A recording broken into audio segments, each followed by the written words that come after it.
Alright guys, I should freaking tape this down I suppose before I continue on here. The warmth in the room here is making the tape, it's causing the tape not to stick right, and I don't know if I'm holding the camera into the stand wheel or not. Alright, so about guys, I was talking too long and the chip filled up on me. I just deleted the video I made yesterday, so I got 45 minutes there now, storage space freed up here on the chip. But I've only got 14% power, so I'm going to have to fucking, excuse my language, I'm going to have to clue this up quickly here now. Clue it up right way, sort of thing, as best I can. So just continuing on with what I'm talking about here now, guys. It is now almost quarter after 5, 5:12 in the afternoon. Today is Wednesday, October the 8th, 2025. So I'm just continuing on now what I was just talking about, my video from yesterday, and this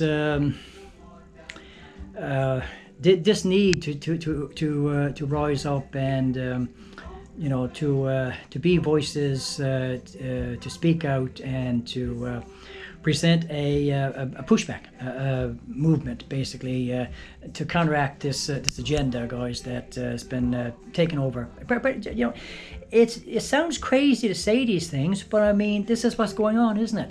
It's a certain agenda that is literally taking over at least all of the Western world right now. All of the you know, what you call the free democratic Western nations of the world, they're being infiltrated by extremist ideologies that are hell-bent on bringing these cultures down, like destroying these cultures. And this is clearly evident. The mainstream media is probably downplaying the significance of it, the extent of it, and I mean, and this is to their detriment as well, guys. I mean, I've been trying to understand this as well. You know, why mainstream media? See, no one benefits. Absolutely nobody benefits by bringing down our cultures, by bringing down our society as it currently stands. There are tons and tons and tons of issues in the world today, guys, and with the way our Western societies are structured. There's tons that need to be improved upon. Anybody with half a grain of sense can tell that there's an awful lot that needs to be improved upon within our democratic Western societies. But to say that we need to dismantle them completely and start fresh, when you're not presenting any kind of a sensible, logical, better alternative to what you intend to replace these societies with, you know, the systems that you intend to replace this system with, our systems, current systems, is the height of insanity and irresponsibility. I mean, you know, you want us all to cave in and say, yes, you know, we'll go along with your plans, your agenda, and so on, that we will destroy the structures of the West and so on, the democracies and everything that we've built Western culture upon. We'll just rip the foundation right from underneath us, sort of thing. We'll start afresh. Well, what is your answer? What is your alternative?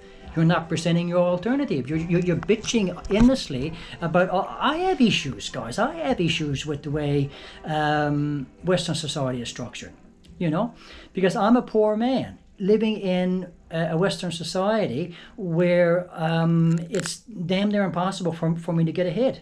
And the structures aren't set up in such a way to keep me going, even in my basics, to get me to a point where I can begin to give back, you know, like contribute to society in any meaningful way. And so that's a personal issue with me. I mean, and I represent, what's the percentage? I mean, I can't keep it a percentage, guys. I don't know, like 15%, 20%. I mean, it's like a huge chunk of the population of Canada, United States, France, Britain, like all these countries that have a similar governmental structure, similar types of democracies and all the rest of it, where the poor and disadvantaged are just being ignored, tossed to one side and forgotten about.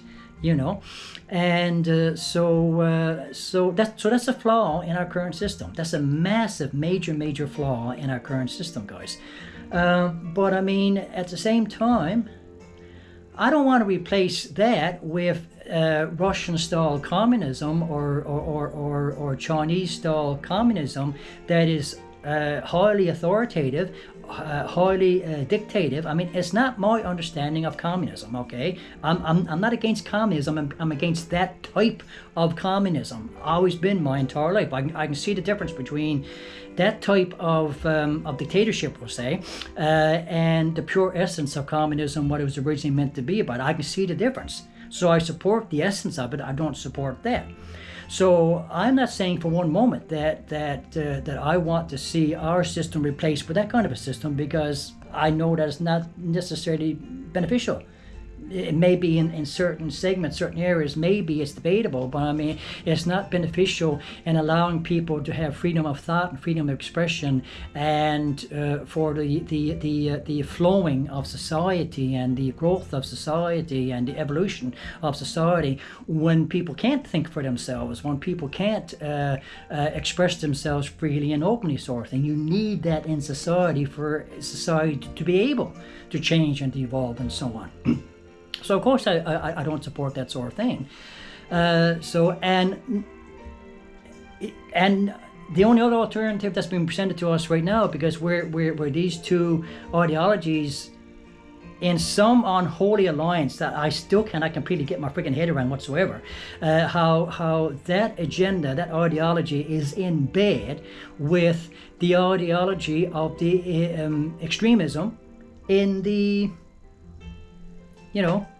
in that religion.